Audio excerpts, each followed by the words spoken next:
Welcome back to another Fortnite tips and tricks video, everybody. This one's all about how to master landing in the Underworld or at Grim Gate. I guarantee this is the only guide you're going to need, and after this, you're going to have a high advantage over anyone else who lands at these locations. So let's go. So the very first drop for Grim's Gate here is right on top of the three Cerberus heads, top of the big building. Now there's a god chest that spawns here. These chests always either have a lightning bolt or wings in them, heals, and usually a purple or legendary weapon. By grabbing one of these chests as soon as you land, you're going to have better loot than most of the other people who both land at the POI.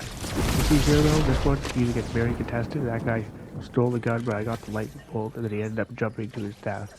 After you grab the chest, just break the floor over the little bridge area there, and it's going to bring you down into this corridor here, and you're going to be met with 4 slurp chests, as well as there's also a chest hidden inside of these boxes at the ends here. And then now there's a whole bunch of stairs which lead down, and there's things on each level here as well, including chests and several other barrels. So like there's 2 slap barrels down at the end of this one corridor here. I believe that's on the 3rd floor. The floor above it, there is a chest spawn. And I think on the floor underneath this one, if you go the opposite direction, there is 1 more barrel spawn.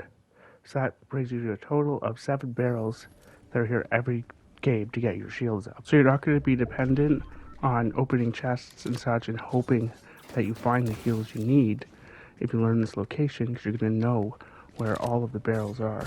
And there are even more barrels here than that as well, which we'll get into later. Like this location here is completely stacked with heals once you know how to find them. This makes it one of the very best boss locations to drop hot on during Chapter 5 Season 2. Now when you are landing here, you always want to keep your wits about you.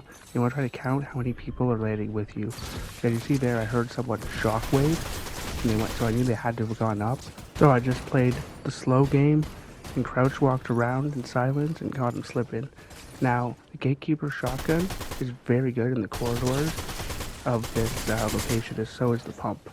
This would probably be the weapon you would want to use here. Now, in a perfect world, you definitely would want to try to take out all the other players before even beginning to try to fight the boss, as you're just going to have a way easier time.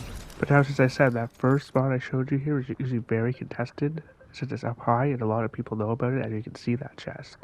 So here's another spot that you could go to if you don't get a good drop for it, or if you're playing team modes, maybe you do a split drop and some of your team can land here, while the other ones land up top. Now there's this tall building that kind of looks like a little tower. I'll have a red arrow on it when I was landing in there. So sometimes there will be a chest there when you land, so you're going to use that as a landmark so you can easily find this every time. So go there, if there's no chest there, just jump down and look for this statue here. It's usually holding a chest, and you can break the statue in order to get the loot that's on there. And then just go across the river. Sometimes there's chests hidden inside of these containers here as well. And then now you're going to want to go back and jump through this window. And now if you want to turn left here, there's a god chest at the end of the hall. And now here you get 6 barrels. Just break the floor. Immediately you'll have 60 shield for you and your teammates. And then here's the god chest right there, which like I said before, always has gold or purple weapons, wings, and heals in them. Or lightning bolts. And remember, even if you don't land at one of these specific drops, you prefer the other ones I show you, it's always good to know where these locations are so you can get your shields up if you get into trouble. So now, here's one more spot. This one's kind of near the back here. You're going to land where the broken bridge is. Then you're going to jump down and then go in this door here. And now you'll see there's usually a chest here in this hallway. And then in the room beside it, there's 4 slurp barrels, 2 in each of the corners. And now this time, there wasn't any chests in this room, but sometimes this room can have a couple chests inside it as well. And hidden outside the doorway, there is 1 more hidden slurp barrel. And down that hall, there's sometimes another chest too. So at these 3 different drops I've showed you at Grim's Gate, that's 18 slurp barrels. There are even more than that at this location. But now since you know the layout of this place a little bit better than you did before, it's time to get on to fighting the boss. So if you ever hear the wolves start howling and see the wolf indicators or the message saying eliminate the wolves or eliminate Cerberus, that means another player has already summoned the boss and it started to fight him. So at this point now you're going to want to try to sneak down as quickly as possible and try to third party player who's fighting the boss. Now this clip is going to be the what not to do. So never ever try to use the lightning bolts when there's other players around and you're fighting bosses. You'll probably notice in some of these clips here that quite a few people got fried trying to fight with lightning bolts in this video. Now, also, you see I'm at the front of the POI there trying to fight in this big open space. That's also a big no-no because there's just so much high ground around and there's just clear shots from the left, the right, and the very front of the POI.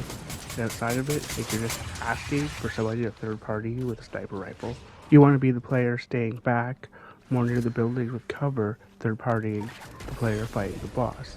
So now here's what you should do if you're the one who activates the boss. As soon as you activate the statue, run back towards where there's cover, and then come out if you have to, and shoot a couple of the wolves just to kind of draw them into you. But always try to stay more near these stairs here and all these columns and pillars, as this is going to give you a lot of cover and things to hide behind if somebody comes to try to third party you. As well, you're going to be blocked if there is anybody up high in this POI trying to snipe you. They're not going to be able to as easily as if you were fighting in the middle. Now when Cerberus spawns in, hopefully all your weapons are reloaded. Literally, you just spray him with your AR, switch to an SMG, and he's like one shotgun bullet after that to kill. Just be very quick about it and just focus on him, and you should be able to defeat him so easily, as he's the easiest boss to defeat. Get the mythic shotgun and his medallion. And next, I'm just going to show you something I forgot to show you earlier. So if you come to where the statue is, it just runs straight down to the back here. There is another god chest when you turn left at the end of it. So now here is another loot path I found for people who don't want to drop hot or are not comfortable doing so, but you really should do Cerberus and as a hot drop if you are a newer player, as he's the easiest one to do. So you're going to want to land at this dock area by Pleasant Piazza.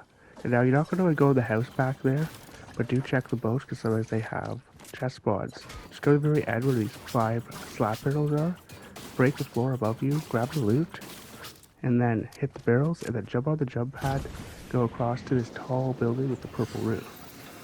Here you're going to be met with 2 more slurp barrels which you can break. Afterwards, go inside this building here, and sometimes there can be 2 chests in here, or 1. It all depends on what spawns there that game. Once you're done looting this little building, just run down to where this broken bridge is, fall down, and then you're met with 2 more slurp barrels. So this should put you at 90 shield every game, and if you're lucky, the produce box will either have mushrooms or coconuts to get you to 100. Next, open your map and mark the location of Grim Gate. Start running towards it. Now, go into the water to get the ability to do the 3 dashes. Check this chest here, and then just use your dashes and keep hitting all the water on the way to replenish the dashes and get to Grim's Gate as quickly as possible. You can also reverse this route when leaving the Underworld if you're running from the storm or need to heal up on your way out. Next, I want to show you another location that is good to know about in the Underworld biome. So there's a spot that has this boat that usually has a chest on it and a slurp truck, and the spot is right in between Grim's Gate and the Underworld. Now, I don't recommend actually landing here. I tried many times, and a lot of the times this place just won't spawn good enough fighting loot to succeed at these locations, but it is a great spot to hit if you're traveling in between the two, or if you get into some trouble while in the Underworld biome and need to heal up. And now, how to land at the Underworld itself. This one took me the longest to figure out, so I only have 2 drops for you, 1 hot, 1 semi-hot. You're going to want to land on this balcony right here, and it's right above where the statue is that you could use to summon Hades. Grab the god chest, open it up, heal up, and then search the top level of this building as quickly as you can. Afterwards, you can take the stairs down a level, and there'll be a few more 4 drops, some ammo crates, and a couple more chests to search. And now, the reason why you want to land here specifically is because you want to definitely know how many other players landed with you, because at this location, I just found that the third parties were ridiculous because everybody wanted to get Ares' medallion because it gives you the siphon effect. So when you land here, you're going to have a lot of cover and a lot of windows and such as you could use in order to shoot enemy players or even to fight the boss and his guards from. So you're not going to be getting beamed out in the open like if you try to fight him down in that corridor there, because you will probably end up losing more times than not if you even attempt it. Now this footage is from a squads game, and as you can see, my teammate was fighting this player down here, and because I landed up here, I was able to give him covering fire, and I had the high ground, and could help him with that fight. And then when this player came up here trying to get the jump on me, I was able just to retreat up the stairways, to use it for cover, switch my weapons, and easily take him out. There's also dozens of different windows and openings up here, which you can easily use to escape if a bunch of teams try to jump in on you, or if you're getting pinched. Once you've cleared out any enemies that may have landed with you, you can keep following the corridors and the stairs, and it'll bring you down to the middle room where you can summon Hades. Now, after you summon him, you're going to want to go back the way you came down, over to the left side here, because there's going to be a lot of cover that you can use while fighting his guards. You're not going to take much damage. Since all the guards are summoned in the middle of that room, they're all going to come to you kind of at a slow pace. If you fight in the middle, you're just going to be getting beamed from all different angles. It's going to be much more difficult, and there's going to be way more different angles for enemy players to be able to come and try to get the jump on you. If you fight in the middle, you're probably going to think some of the footprints are just another guard, but it could be a real player. Also, when you fight over here, as you can see, I'm able to constantly retreat and give myself right corner peeks in order to reload my weapons. And Hades also has an ability where he shoots this green beam at you and it will start draining your health. And he also has this Chains of Hades attack he does, which will drag you right to him. So you can avoid that by breaking line of sight with him and getting behind a corner. Also, another reason why it's better to drop hot at this location and to fight Hades earlier on is due to where the Underworld is located on the map. It's a location which is likely to be inside the storm sooner than some other places. When I was landing all over the Underworld trying to find a good location to land at to get good loot and to make it here with good timing to fight the boss and the third party, it was extremely difficult and I could not actually find one. And when you end up fighting Hades during the storm, if he pulls you down the middle with the guards all around him and hits you with that life drain attack, he can take you out very, very quickly. So here's the second drop here. There's this green pond around the back of the Underworld with this gladiator statue, which has one of those god chests in front of it. So if you land here instead of right at where Hades spawns, that just gives you a chance to get 2 of these good god chests with better weapons inside them. And now where this pond is, there's a waterfall. At the top of the waterfall, there's a little campsite and this little island, which both will have chances for some more chest spawns and some more floor loot. If you're playing a team game mode, these 2 locations make for an excellent split drop, by the way. And you definitely want to try to loot this as quick as possible and get back up to the back entrance of the Underworld. As you can see here, I've barely taken any time. I literally looted 2 chests and healed up, and already somebody is fighting the boss. Which is why I highly recommend only dropping hot at this location, because otherwise you're not going to get good timing on it. If somebody is already fighting the boss, head up the stairs, and you can use these window openings to kind of see if you can maybe get a shot in on them, or just to see what's going on. Then, again, you're just going to sneak down these stairs. This is where I fought the boss from last time. This little area where you can keep hiding and getting peeks. And I just beamed that one player there, and then he had never get taken out by Hades and his guards. And as you can see, as soon as I went down into the middle area there, I was just getting shot at from all different directions. It's just not a place that you want to be. So you can then go back up the stairs here, and it could be where it was before, where you have good elevation, and where you can see out these windows and have height in order to fight Hades and his guards. And then you can head back up the stairs, and that's where that other god chest was. And remember how I said that you need to be aware of these locations? So the guards are now still shooting at something, and it's not me, which means there are still other players around. And I was foolish and found a lightning bolt and went to use it, and there's that Chains of Hades attack, and he brought me right back down to the middle of all the chaos. So that's why you also just don't use lightning bolts at these boss locations. I've actually had the guards just take me out when I tried to use it before. so it's not recommended. And this next part here, I was actually kind of taken off guard, as all of a sudden when I went into the room here, I just started getting shot at, and it was actually Hades who came all the way up the stairs, and I had never seen him do that before. Although that was kind of actually the perfect situation, perfect place to fight him. But now here's another good tip.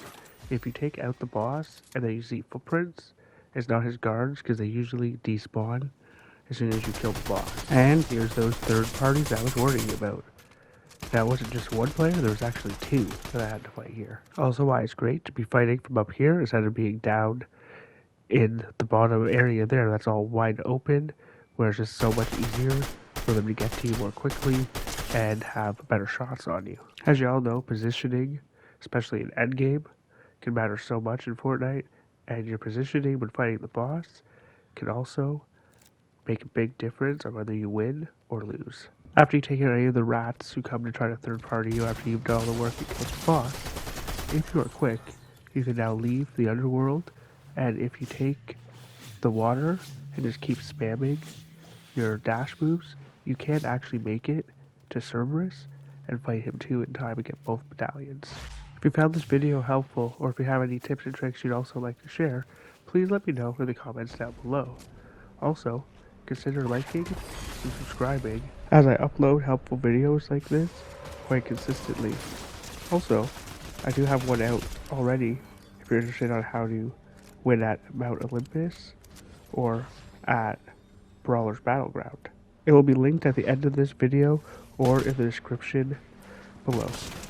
I'm Big Papa Spur 487, and that's it for this video, and I hope to see you on the next one. Thanks for tuning in, have fun gaming, and have a great day. Now go load up Fortnite, drop in hot, and go show the bosses who are boss. And that's you. Peace out.